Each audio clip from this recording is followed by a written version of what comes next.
अगर मैं कहूँ प्रीलिम्स क्रैक करना आसान है, अब क्या बोलोगे? कुछ भी बोलते हैं, बट नहीं, आसान है। एग्जैक्टली आसान है, और मैं आपको बताऊंगा कैसे आसान है। ठीक है, आज पहला दिन है हमारा डेली PYQ सीरीज़ का। एग्जैक्टली और हम डेली हर एक दिन एक सब्जेक्ट लेकर के चलेंगे, and I will tell you कि किस तरीके से PYQs को एनालिसिस करके प्रीलिम्स क्रैक करना आसान है। हमारे टेलीग्राम चैनल पे जाना, टेलीग्राम चैनल को ज्वाइन कर लेना, वहाँ पे तुमको ये PDF मिल जाएगा। ठीक है, आओ पहले क्वेश्चन से शुरू करते हैं। ठीक है, so our first question is, जो 2019 में पूछा गया था, on 21 June the sun does not set below the horizon at the Arctic circle, does not set below the horizon at Antarctic circle, shines vertically overhead at noon on the equator, shines vertically overhead at the tropic of Capricorn. ठीक है, same question, same, ध्यान देना, यहाँ पूछा गया है 2022 में। ठीक है, in the northern hemisphere the longest day of the years normally occurs in the first half of the month of the June, second half month of the June, first half of the month of July, second half of the month of July. अब ये देखो, यहाँ ये question था और here it is option. ठीक है, अब आ जाओ क्वेश्चन 3। देखो, ये 2024 का पेपर है। ठीक है, so on June 21 every year, which of the following latitude experience a sunlight more than 12 hours? ठीक है, equator, tropic of cancer, tropic of Capricorn, Arctic circle. ठीक है, सेम क्वेश्चन 3 बार रिपीट हुआ है, और हम बोलते हैं कि प्रीलिम्स अनप्रेडिक्टेबल है, UPSC कुछ भी पूछता है, कुछ भी नहीं पूछता है। अगर आपने 2019 में ये क्वेश्चन किया हुआ है तो आप यहाँ से भी 2 मार्क्स उठाएंगे और यहाँ से भी 2 मार्क्स उठाएंगे, क्योंकि सेम क्वेश्चन 3 अलग अलग तरीकों से पूछा गया है। Here the answer is tropic of cancer, यहाँ पे है does not set below the horizon of Arctic circle, और यहाँ पर है second half of the month of June. ठीक है, सेम क्वेश्चन 3 तरीके से। ठीक है, देखो 2019 में ही आंसर दिया हुआ है जो 2022 का क्वेश्चन था। समझा? 2024 का जो आंसर है वो 2022 में ही दिया हुआ है, या नॉर्दर्न हेमिस्फीयर। अब बताओ, ट्रॉपिक ऑफ कैंसर का होता है, नॉर्दर्न हेमिस्फीयर में होता है। समझ रहे तुमको? जिस तरीके से मैं बता रहा हूँ उस तरीके से अगर तुमने PYQ एनालिसिस किया, तुम प्लस 85 to 90 मार्क्स लेकर के आओगे, और 20 से 30 नंबर का एज होगा तुम्हारे पास। ये मेरी गारंटी है प्रीलिम्स के एग्ज़ाम में। ठीक है, चलो और देख लेते हैं कि आखिर क्वेश्चन का कंटेक्स्ट क्या है। ये है अर्थ है। ठीक है, समर सॉल्स्टिस होता क्या है? समर सॉल्स्टिस जो होता है वो होता है 21 जून में। 21 जून को होता क्या है कि जो तुम्हारा सन है, ठीक है, वो डायरेक्ट ट्रॉपिक ऑफ कैंसर पे जो है वो पड़ता है। ठीक है, और आर्टिक सर्कल जो है, आर्टिक सर्कल ये ऊपर वाला एरिया, आर्टिक सर्कल में होती है दिन, आर्टिक सर्कल में, और एंटार्क्टिक सर्कल जो होता है वहाँ होती है नाइट, रात होती है। ठीक है, और ठंडा रहता है। ठीक है, फिर विंटर सॉल्स्टिस क्या होता है? तो 22 दिसंबर को होता है। अब मेरी बात को समझो, जब समर सॉल्स्टिस 3 बार पूछ चुके हैं, तो अब तुम्हारा क्या होना चाहिए कि तुम इक्विनॉक्स के बारे में जानो। इक्विनॉक्स क्या होता है? जहाँ पे बराबर होता है दोनों, है ना। ये देखो, ये इक्विनॉक्स का टाइम है, 23 सितंबर और 21 मार्च, ये तुम्हारा इक्विनॉक्स का टाइम है। ठीक है, सो विंटर सॉल्स्टिस तुम समझो, इक्विनॉक्स समझो, क्योंकि अब ये थीम इंपॉर्टेंट हो गया। समझा तुमको? देखो, on 21 June the sun is directly over the tropic of cancer. ठीक है, the north pole is inclined, north pole is inclined toward sun, north pole जो होता है वो सन की तरफ इंक्लाइंड होता है। And the places beyond Arctic circle experience continuous day light for about 6 months, since the large portion of the northern hemisphere is getting light from the sun. This position of the earth is called summer solstice. ठीक है, चलो आ जाओ next question पे। So the next question is, बहुत ध्यान से देखना, ये 2023 का क्वेश्चन है, ये भी 2023 का ही क्वेश्चन है। ठीक है, ये 7th नंबर क्वेश्चन था, ये 8th क्वेश्चन था। ध्यान से देखना, ये क्या मैं ट्रिक बताने जा रहा हूँ तुमको। कई बार होता है पेपर में कि जो 7th जो ये जो क्वेश्चन देता है, इसका आंसर अगले वाले ही क्वेश्चन में दे देता है। ठीक है, इसका लॉजिक समझना। अगर कोई एग्जामिनर वो पेपर सेट कर रहा है तो he is reading the same topic. ठीक है, और ये एक बार नहीं 2-3 बार ही हो चुका है। मैं तुमको दिखाऊंगा आगे PYQs में कैसे होता है। तो ना जो क्वेश्चन ऐसा दिया हुआ है उसका जो ठीक अगला वाला क्वेश्चन होगा ना उसमें ही उसका आंसर होगा पहले वाले क्वेश्चन का। अब देखना कैसे, ठीक है। About 3/4 of the world's cobalt, a metal required for the manufacture of batteries for electric motor vehicles is produced by, ठीक है, Argentina, Botswana, Democratic Republic of Congo और कजाकिस्तान, ठीक है। Next question is what, which one of the following is a part of the Congo basin, ठीक है।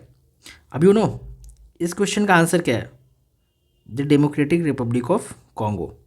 और same question था विच one of the following is part of Congo basin, और ये एक बार ही नहीं बहुत बार ही हो चुका है, ठीक है। 2023 में, 2022 में और इवन 2021 में ये एक पैटर्न है जो यूपीएससी अपने पीवाईक्यूज़ में हमेशा लाइक अपने पेपर्स में हमेशा ही फॉलो करता है, ठीक है। तो इसका आंसर क्या है, इसका आंसर है कैमरून, ठीक है। अब देखो 2023 में अगर तुमने कॉन्गो पढ़ा है, ठीक है, तो 2024 का एक क्वेश्चन है। अब बताओ कैसे यूपीएससी अनप्रेडिक्टेबल हो सकता है, कैसे है अनप्रेडिक्टेबल, तुम बताओ, ठीक है। आ जाओ क्वेश्चन पढ़ते हैं। One of the following region has world's largest tropical peatland, ठीक है, लार्जेस्ट ट्रॉपिकल पीटलैंड, बस इतना ही इनफ है, उसका ये तो कुछ देखना भी नहीं है, ठीक है। Which holds about 3 year worth of global carbon emission from fossil fuels and the possible destruction of which can exert detrimental effect on the global climate, which one of the following denotes the region. कौन सी reason की बात हो रही है, तो यहाँ obviously Congo की बात हो रही है। देखे 3 क्वेश्चन 2023 और 2024 और तीनों का आंसर इज कॉन्गो, तीनों इज रिलेटेड टू कॉन्गो, समझे।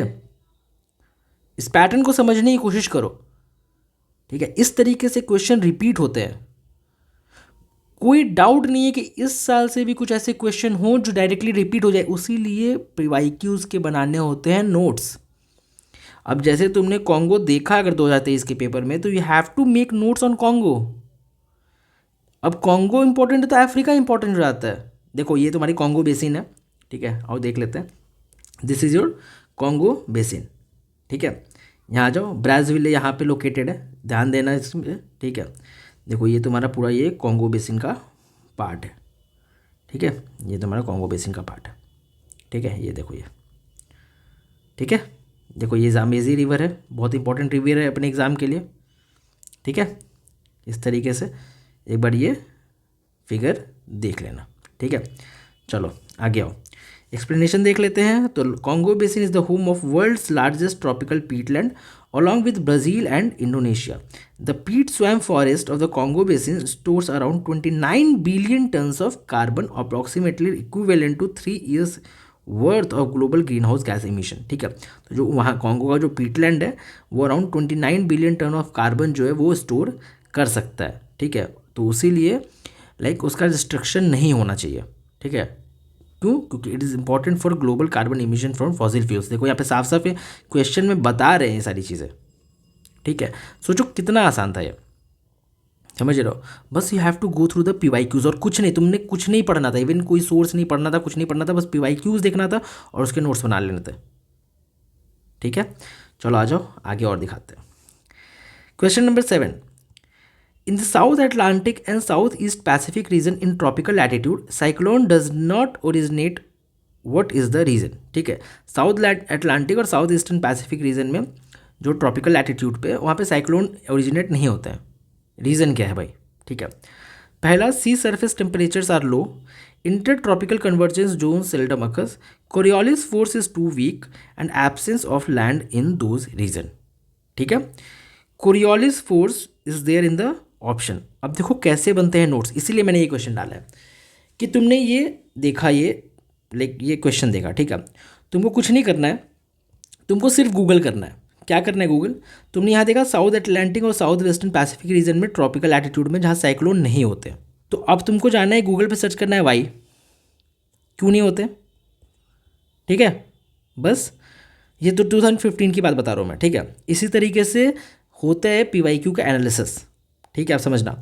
सी surface temperature rise inter tropical convergence zone, तुमने एक नया टर्म देखा यहाँ पे, ठीक है। तुम गए, तुमने देखा, सर्च करा कि क्या है ये, तुमने क्या करा, एनसीईआरटी की बुक खोली, उसमें साफ साफ दिया हुआ है 11वीं की एनसीईआरटी बुक में, 11th की एनसीईआरटी बुक में। फिर यहाँ एक टर्म आया कोरियोलिस फोर्स, एनसीईआरटी में ही देखा, एनसीईआरटी में दिया है कोरियोलिस फोर्स के बारे में, तुमने नोट्स बना लिया, ठीक है। 2015 की बात कर रहा हूँ मैं। 2024 में 9 साल के बाद, ठीक है, द क्वेश्चन आता है with reference to the Coriolis force which one of the following statement is correct? Increase with the increase in end velocity, it is maximum at the poles and is absent at the equator. कौन सा सही है? यहाँ पे answer है both.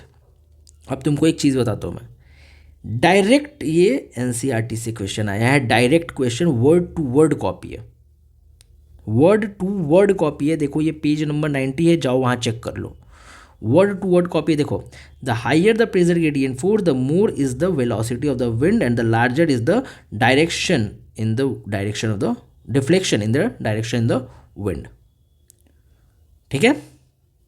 और देखो ये दूसरा स्टेटमेंट देखो, ठीक है, बिल्कुल सेम कॉपी।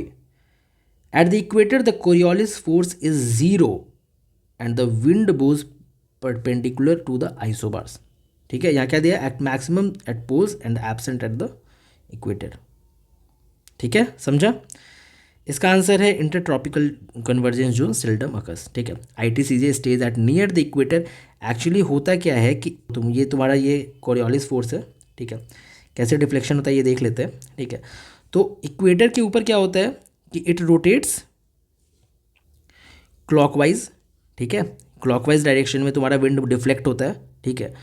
सदर्न पार्ट में क्या होता है कि ये एंटी क्लॉकवाइज डिफ्लेक्शन होता है, ठीक है। हवा जो है एंटी क्लॉकवाइज डिफ्लेक्ट होता है सदर्न पार्ट में, ठीक है। आईटीसीजे समझना, आईटीसीजे लाइक मान के चलो जो ये वाला पोर्शन है यहाँ पे आईटीसीजे मौजूद रहता है, इस जोन में आईटीसीजे रहता है, ठीक है। आईटीसीजे पे होता है क्या है कि जो विंड ब्लो है वो ऊपर की तरफ होता है, ऊपर की तरफ, ठीक है। तो यहाँ पे क्या होता है कि बहुत शांत रहता है हवा, ठीक है, और हवा ऊपर की तरफ जाती है, ठीक है, जहाँ पे 2 ट्रॉपिकल का कन्वर्जेंस होता है, बस इतना समझ लो, ठीक है। तो ये मुश्किल से 5 डिग्री ऊपर जाता है, 5 डिग्री नीचे जाता है, ठीक है। जब यहाँ पे सन का लाइट पड़ेगा, है ना, नॉर्दर्न हेमिस्फीयर पे, तो ये 5 डिग्री शिफ्ट हो जाएगा ऊपर आईटीसीजे, और जब नीचे पड़ेगा तो 5 डिग्री नीचे शिफ्ट हो जाएगा, ठीक है, आईटीसीजे। तो उसी लिए लिख रहा है कि does not shift southward over the south Atlantic और साउथ पैसिफिक। इतना नीचे वो नहीं जाता है, जब इतना नीचे जाएगा ही नहीं तो साइक्लोन लाइन कंडीशन बनेंगे ही नहीं, ठीक है। सो द आंसर इज तुम्हारा inter tropical convergence zone seldom occurs, ठीक है। नेक्स्ट क्वेश्चन इज ऑफ 2020 या क्या क्वेश्चन है ये देखो। मेगोंग कहाँ है? अंडमान सी, थेम्स, आयरिश सी, Volga, Caspian Sea, Zambezi, Indian ocean, ठीक है। अब देखो, अगर तुमको पता है कि थेम्स जो है वो कहाँ फ्लो करती है, नॉर्थ सी में, ठीक है। तुमको सिर्फ इतना पता है कि थेम्स तुम्हारा नॉर्थ सी में फ्लो करती है। थेम्स बहुत ही फेमस रीज़न है, बहुत ही इंपॉर्टेंट है हमारे एग्ज़ाम के लिए, ठीक है। सिर्फ तुमको इतना पता होना ज़रूरी है, ठीक है। तो तुम सेकंड कट करोगे, ठीक है, लाइक सेकंड ऑप्शंस को हटाओगे, ठीक है। फिर बचा 3 और 4 तुम्हारे पास, ठीक है। You are end up with 2 options, ठीक है। अब मैं तुमको बता रहा हूँ, मेगोंग अंडमान सी में फ्लो करती है, यहाँ लिखा हुआ है, बट ऐसा है नहीं, ठीक है। मेगोंग जो है वो चाइना में फ्लो करती है, और जो फिर आते हुए ये म्यांमार, लाओस, थाईलैंड, कंबोडिया और वियतनाम होती है, और फिर साउथ चाइना सी में अपने आप को ड्रेन कर देती है, ठीक है। ये मेगोंग है। मेगोंग गंगा प्रोजेक्ट चलता है, तो उसकी वजह से सबको लगता है मेगोंग गंगा हर जगह लिखा होता है, तो लगता है कि मेगोंग इंडिया होकर के जाती है, बट ऐसा कुछ भी नहीं है, ठीक है। It's not flow into the Andaman sea, ठीक है। थेम्स का पता है कि नॉर्थ सी में होगा, है ना, कि नॉर्थ सी में होता, तो ठीक है। अब मैं तुमको बताता हूँ, ये 2024 का क्वेश्चन, ठीक है। नॉर्थ सी का ही क्वेश्चन है। Finland, Germany, Norway, Russia, how many of the above countries have border with North Sea. मतलब क्या, north C is important.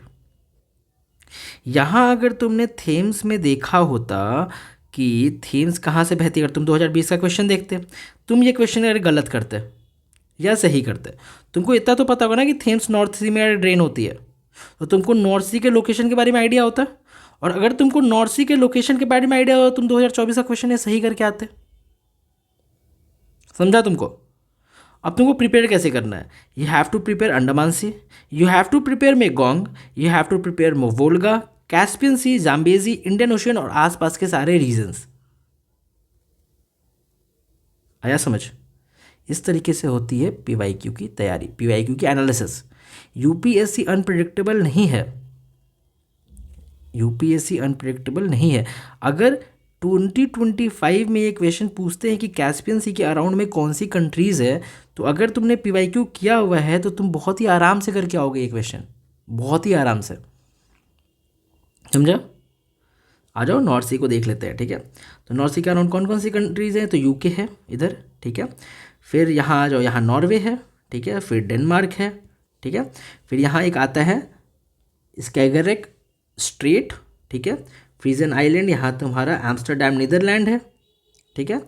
Belgium, ठीक है। और यहाँ तुम्हारी इंग्लिश चैनल जो है नॉर्थ सी में जाकर ड्रेन होती है, स्ट्रेट और डॉवर भी कहते हैं इसको, ठीक है। और जर्मनी, ठीक है। अब आ जाओ ऑप्शंस देखते हैं। ऑप्शंस क्या क्या है? तुम्हारा ऑप्शन में जर्मनी भी है और तुम्हारा नॉर्वे भी है, तो only 2 will be the answer, ठीक है। चलो आ जाओ, बट एक्सप्लेनेशन देख लेते हैं। So the explanation is north sea in northern Europe is part of the Atlantic ocean, Atlantic ocean का पार्ट है। कौन कौन सा बॉर्डर है? तो यूनाइटेड किंगडम हमने ऊपर देखा, Norway to the west, Denmark to the south, Germany, Netherlands, Belgium, France to the east and the Faroe island and Norway Svalbard archipelago to the north.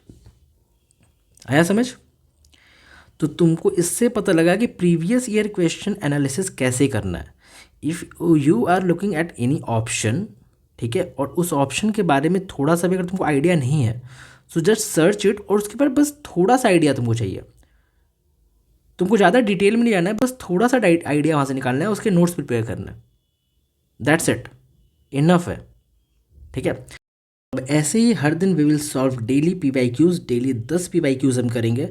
Exam तक we will end up doing 1000+ PYQs, ठीक है। ये सब कुछ है YouTube पे चलेगा। अगर आपको ये पसंद आ रहा है वीडियो तो प्लीज़ लाइक करना और कमेंट में मेरे को बताना कि कैसा लगा आपको, ठीक है। और नेक्स्ट वीडियो से मैं ऐसे ही और बहुत ही बेहतरीन चीज़ आपको बताऊंगा जो लिटरली तुमको एग्ज़ाम के लिए तो बहुत ही ईजी कर देगा, तुम्हारा लाइक जर्नी बहुत ईजी कर देगा फॉर प्रीलिम्स, ठीक है। तो धीरे धीरे हम समझेंगे किस तरीके से आगे बढ़ना है, ठीक है। इस PDF को डाउनलोड करने के लिए हमारे टेलीग्राम चैनल को ज्वाइन कर लो, वहाँ पे तुमको ये PDF मिल जाएगा, ठीक है।